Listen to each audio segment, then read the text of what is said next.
February 1, 2003. Columbia hits the upper atmosphere over the Pacific Ocean, traveling 25 times the speed of sound, descending through 400,000 feet. This graph tracks the final minutes of the flight.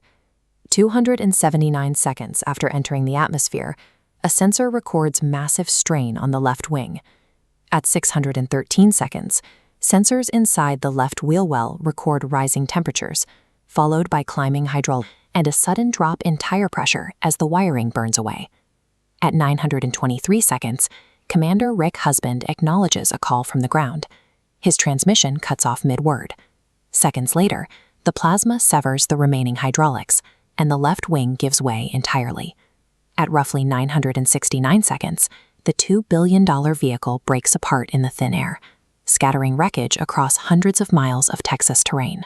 A highly engineered spacecraft had disintegrated during what appeared to be a routine return. The telemetry pointed to a catastrophic structural breach, but explaining how that breach occurred required looking far past the morning of the reentry.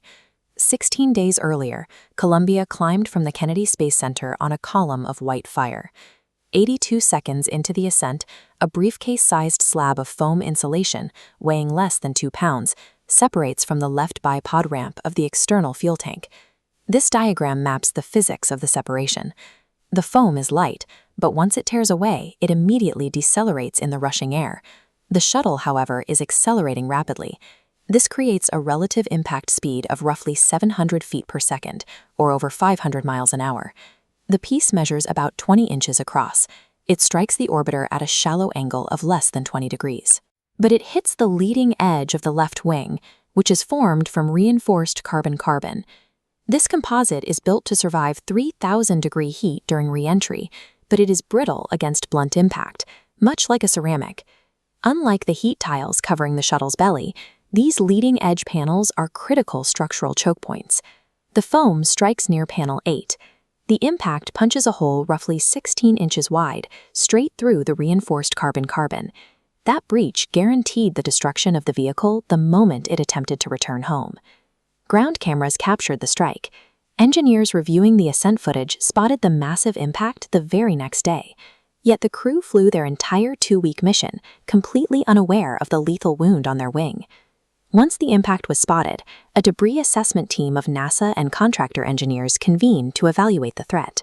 They faced an impossible geometric problem. You cannot inspect the outside of a wing from inside the shuttle cockpit. To predict the damage, the engineers turned to the only mathematical tool they had available, a piece of software called the Crater model.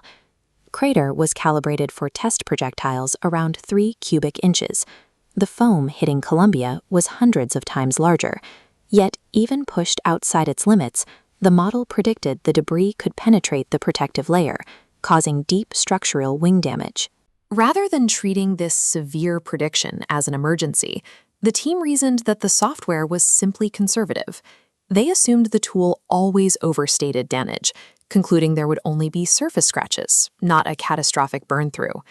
Despite their rationalization, the engineers still sought physical confirmation. The United States military operated orbital satellites and ground-based telescopes that could simply photograph the shuttle in space and look at the wing directly. Over several days, 3 engineers across different channels submitted formal requests to the Department of Defense to photograph the left wing. Every single request was intercepted and canceled by the mission management team within 90 minutes. Management argued that the requests had bypassed official channels and that maneuvering the orbiter for photographs would interrupt the scheduled science experiments. Underneath those administrative reasons lay a bleak assumption. Even if damage was found, there was nothing anyone could do to fix it in orbit. After the requests were denied, the debris assessment team stopped asking. The investigation was quietly closed, reclassified in official communications as a dead issue. The management team did not argue that the wing was completely fine. They argued that verifying the safety of the wing lacked value. They closed the door on the problem before ever testing whether a damaged Columbia could actually be saved. When the Columbia Accident Investigation Board assembled the wreckage and the data, they delivered a verdict in 2 distinct parts.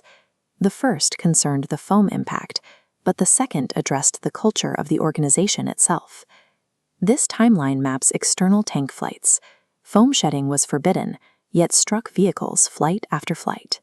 Because previous strikes caused no casualties, the organization stopped treating it as a threat, reclassifying it as a routine maintenance nuisance.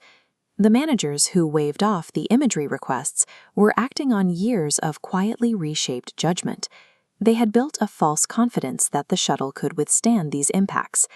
Management had been inadvertently rehearsing the conditions for this disaster for years, watching the foam shedding repeat until the technical warnings became background noise. A sociologist serving on the investigation board, Diane Vaughn, identified a precise term for this behavioral pattern: the normalization of deviance. It is the slow, quiet process by which a clearly unsafe condition becomes accepted as standard operating procedure, simply because it has not yet caused a catastrophe. This decision tree maps the 16 days the shuttle was in orbit.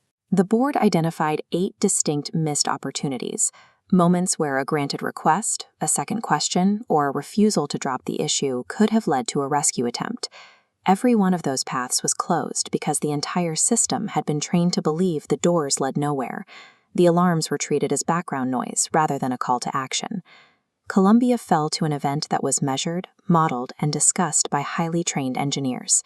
The most dangerous failures rarely arrive as sudden surprises. They begin when a clear technical warning is filed as acceptable and everyone moves on.